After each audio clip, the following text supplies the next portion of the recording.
ganon? Sino yung napagbintangan na tapos saka nakangiti pa? Alis ko. Sabi, sa school lang, di ba? Eh, paano, uy, ikaw, nangungopia ka. O, di ba? Eh, hindi naman. O, di ba? Napagbintangan ka nangungopia. Hindi naman. Ano mararamdaman mo? Tapos nagalit yung teacher. Ha? Gaganti ka, di ba? Kadalasan ganun ang tao, di ba? Gustong-gustong gumanti pagka sinasaktan at inaagrabyado. Di ba? Pero si Jose, di ba? Yan po yung kwento natin ngayon. Sabi ni Jose, ginawa niyo ako ng masama. You did evil to me, but God meant it for good.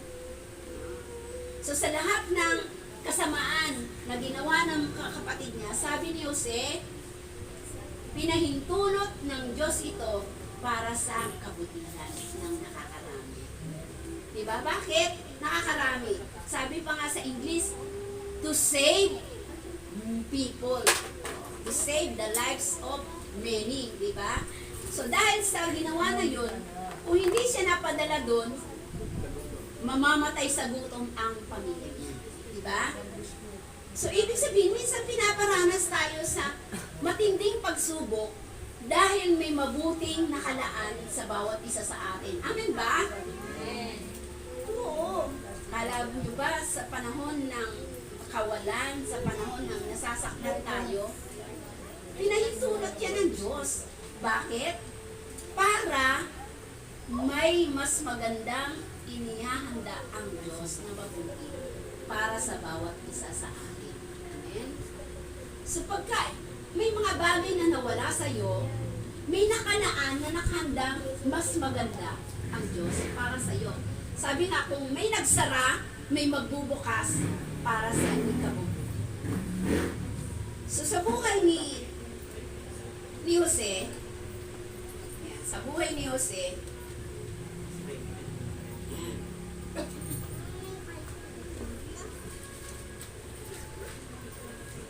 Sa buhay ni Jose, sabi nga, yung title nito, sabi niya, God meant it for good. At may tatlong bagay dito. The three ways God has difficulties to accomplish good, para maisagawa yung mabuti para sa atin. Yan, sabi niya, may unang pamamaraan. God uses difficulties to humble us. Kaya nilikha ng Diyos yun para maging, yumuko tayo at magpakababa sa harapan ng Diyos. Alam niyo yung mga kapatid niya, di ba sabi nga nila, baka pag namatay na yung tatay natin, ngayon namatay na yung tatay natin, gagantihan tayo ni Jose. Kasi sa bawat mga pangyayari sa buhay natin, kayang-kayang gumanti ni Jose, di ba? Dahil sa ginawa sa kanya. Nawala naman siyang masamang pinakita sa mga kapatid, di ba? So yun, sabi niya, baka gantihan tayo. Pero ang plano ng Diyos, sabi niya, para yumuko tayo at para magpakumbaba tayo sa harapan ng Diyos. Tinuturuan tayo na huwag magyabang sa ating sarili. Kasi si Jose, di ba? Kaya niyang gawin yun. Pero alam niyo, mababa yung loob ni Jose. Kaya sabi niya doon, di ba? Hindi niya ginantihan yung kanyang mga kapatid. At yung mga kapatid niya naman, yung pinakita rin na humingi sila ng tawad sa kapatid. Sabi ni Jose, sa verse